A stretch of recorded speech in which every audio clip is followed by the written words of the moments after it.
Download computer science curriculum.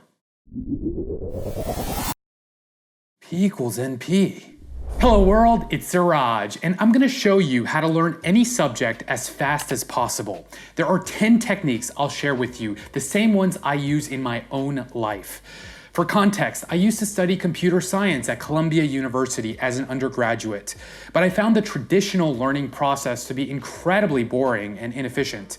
I later dropped out and began studying a wide range of technical topics in computer science on my own, ultimately earning technical authority across a wide range of graduate-level technical topics, like artificial intelligence, distributed systems, and quantum computing. I've written books, educated teams at some of the most prestigious institutions in the world, and built a global following as an AI thought leader, all without any degrees behind my name. And the reason I've been able to do this is because I'm able to learn much more efficiently than many think is possible. My sense of what's possible is radically different than most people, and this matters. Researchers at the University of Michigan conducted a study on about 15,000 kids across the world and found out that when kids believe they can succeed in learning a topic, it significantly increases their chances to achieve high test scores in that topic. Believe in your ability to learn anything. Once we've selected a subject we want to learn, let's say genetics for this example, we're going to create a curriculum for ourselves to help us learn it. We'll want to start out by watching a few short, dense genetic overview videos on YouTube. Avoid getting lost in JRE clips though.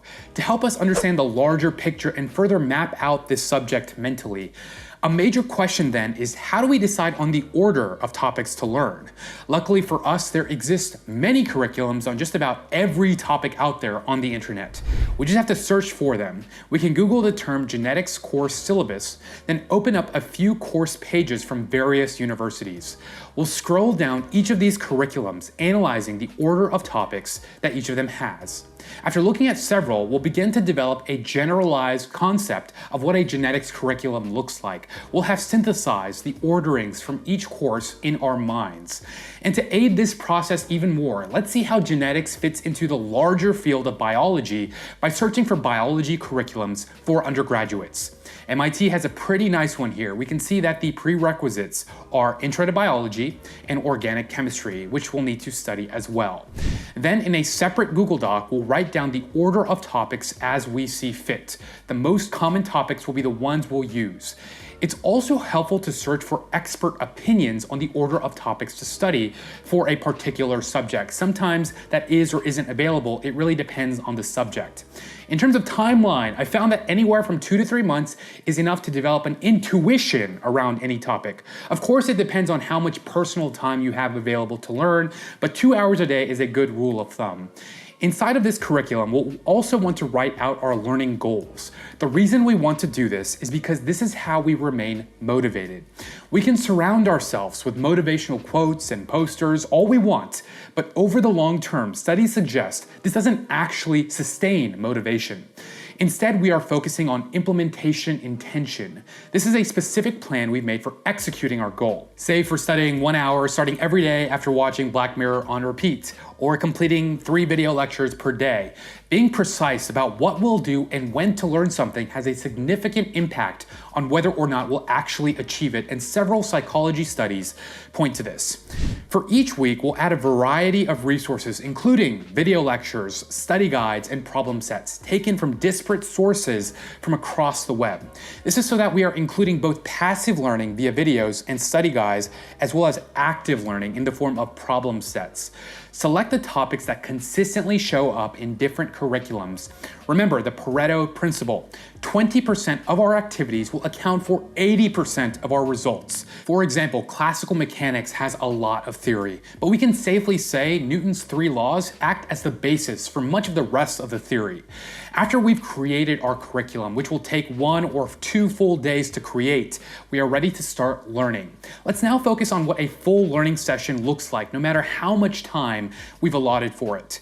We'll need to first eliminate all distractions. Multitasking causes poor retention, higher levels of stress and frustration, and your brain will be exhausted from tackling too many tasks at once. Ultimately, this will lead to requiring more time to complete each task, according to a study conducted by the University of California, Santa Barbara. So that means putting our phones in airplane mode, then choose a quiet place to study, be it a room, a library, or a hyperbolic time chamber. We can use the work mode Chrome extension to help us stay focused on our task. It automatically blocks all social media, and if you already know which websites you casually browse often, you can add that custom URL to the blocker as well. Now that we've eliminated external distractions, we need to eliminate internal distractions, meaning taming the mind using our will. The mind is restless and turbulent, but through the power of our will, we can quiet it and increase our attention and focus on whatever task we'd like. Meditation is a practiced discipline, and like all things, becomes easier the more you practice.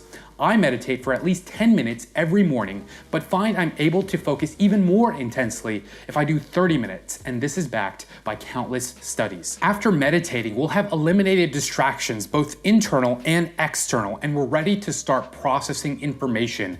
But there's actually one more thing we have to do: cardiovascular exercise.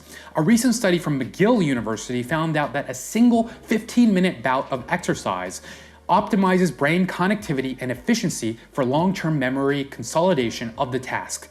They also found that exercise performed after being exposed to new information improved the ability to remember explicit knowledge. We weren't evolutionarily designed to sit at a laptop for hours on end. Thus, we have to stop thinking about cardio as separate from learning. It's a crucial part of the process. I exercise before, during, and after I learn. I choose to do ecstatic dance, a form of dance that has no specific steps to follow, allowing myself to move freely as the music takes me, which doubles as a form of meditation and ultimately brings me joy. The Pomodoro technique helps facilitate this. It's a time management method invented in the late 80s that uses a timer to break down focused work into intervals, traditionally 25 minutes in length, separated by short breaks. This is due to the neuroscience of our brain not being able to retain its efficiency for long periods. So adding frequent breaks actually improves productivity. So every 30 minutes, get up and do an ecstatic dance for 5 minutes. Now that we're prepared to absorb information into our brains, how do we actually learn? This is a technique I like to call dependency parsing. We want to have two windows open on our machines. One is the learning resource, be it a video lecture or study guide, and then the other is the interface to one of the most powerful educational tools ever invented, the Google Search AI, trained to give you the most relevant information as fast as possible. For each topic that you don't understand, pause the video or highlight the word or phrase in your study guide. Then search for it on Google. Open up several browser windows from the top 5 to 10 results. Now skim through each of these resources and try to discern which gives the simplest explanation first. An explanation is a gateway to an idea, so we want to find the most accessible gateway we can. That way we stay motivated. If we can't find a simple explanation, just find an ELI 5 on Reddit, which stands for Explain It Like I'm 5 Years Old. Those are usually pretty good. Also, top answers on Quora and Stack Overflow are great as well. Once we have the simplest explanation understood, we'll deepen our knowledge using the rest of the resources. Once we've understood a concept, we'll continue in our learning journey, repeating the process for as many words, phrases, and concepts that we don't understand. Educational resources themselves come in all sorts of formats: videos, text, images, audio, and there's a way to optimize information transfer for each one. For videos, speed them up using a browser extension called Video Speed Controller. Start with slightly faster videos and work your way up to 3x speed. Like a muscle, your brain will adapt over time. For text, we can use a Chrome extension called Spread, which helps you speed read any text by selectively highlighting a single letter in each word. Using Spread, you can double or even triple your reading efficiency. It even tells you the time it takes to read any article. For audio, Audible is the app I use. It's got built-in speed up for any audiobook, which makes it easy to learn while on the go. As for images, sometimes a concept is best explained visually. So if there's ever a term you don't fully understand, chances are an image explains it pretty well in a dense way. Google Image Search is the way to go. The more diverse the learning resources you use are, the better you'll learn. While we're learning, it's important to take notes by hand, not by typing, which sounds totally inefficient at first, I know. I keep a notebook and some pens by my computer at all times. So when I start learning, I'll just start writing important points to remember. In a study published in Psychological Science, UCLA researchers found the encoding functions of using the motor cortex to transcribe concepts learned via the visual and auditory systems increases retention. The mere act of transcribing notes helps you learn better, even if you don't use them afterwards. So these techniques are great at helping you absorb information passively, but it turns out that most learning occurs from experience, according to a study published in Psychological Science. The problem sets for each week of our curriculum help with that. Try your best to complete each problem without looking at the solutions. The mere act of trying is your brain increasing its quantity of relevant synaptic connections. Once done, then look at the solutions and compare your results. But the application doesn't have to be a problem set. You can get creative. Find some GitHub repository that implements an app related to your problem. Try to recreate its code. Find a game related to your problem and play it. Find a nearby lab and see if you could do some volunteer work that would help you implement a concept you're learning about in some way. Once we're done with our study session, we absolutely need to communicate that knowledge in some way to another human. The goal of knowledge and the goal of selfless service are the same. The wise understand this. Use your knowledge as a tool to serve others and you will be fruitful in your desires. I can attest to that from my own life. The absolute best way to learn anything is to teach it.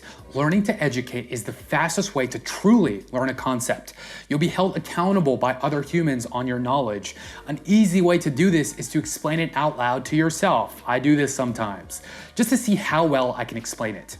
You can also join or start a study group. Leverage the internet to bring together humans around a shared goal, like learning. Create a slide deck, write an article, speak, whatever it takes. I'd also like to mention that you are what you eat, so make sure you eat a healthy diet. Check out several Blue Zone studies of people who live the longest in their diets. Choose any one of these and adopt their diet or create your own with a focus on what's healthy. And lastly, you absolutely need to sleep well. My friend Brian Johnson is the biggest proponent of sleep I know. Sleep is more important than many people realize. Studies show you can literally cut in half your ability to learn if you don't get enough sleep. He uses all sorts of techniques to help him sleep in the most optimal state possible, including using blue light blocking glasses before bed and an Oura ring to track sleep changes. Link to his post will be in the video description. So that's it for my learning techniques. I hope they've helped you and I'll list them all in the description. Happy learning, wizards. So what do you want to learn next? Let me know in the comment section and subscribe for more educational videos. For now, I've got to learn organic chemistry, so thanks for watching.